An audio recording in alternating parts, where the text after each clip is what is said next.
বন্ধুরা চলো দেখি আমরা পয়লা বৈশাখে কী কী কেনাকাটা করলাম। প্রথমেই শুরু করি আমার গোপালের জামা দিয়ে।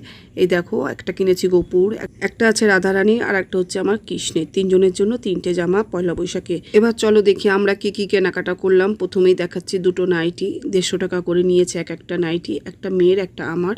মেয়ের যেটা ভালো লাগে নেবে, তারপর তো আমি নিয়ে নেবো একটা।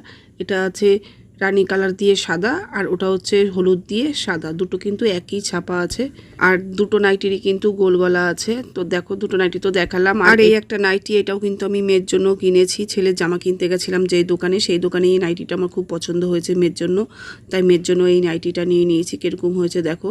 আর এখানে ছেলের জন্য আছে দুটো গেঞ্জি স্লিপলেস। ও প্রচণ্ড ঘামে, এই কারণেই কিন্তু ওর জন্য আমি এই হালকা গেঞ্জিগুলো কিনেছি। আর এখানে দেখো, ছেলের সবসময় বাড়িতে পরার জন্য একটা 12 মুন্ডা প্যান্ট। আর এই গেঞ্জিগুলো পরে কিন্তু ও পরতেও যেতে পারবে। আর বছরের প্রথম দিনে ছেলে মেয়েকে নতুন জামা কাপড় না দিলে তো হয় না। তাহলে বন্ধুরা কিরকম লাগলো অবশ্যই জানাবে।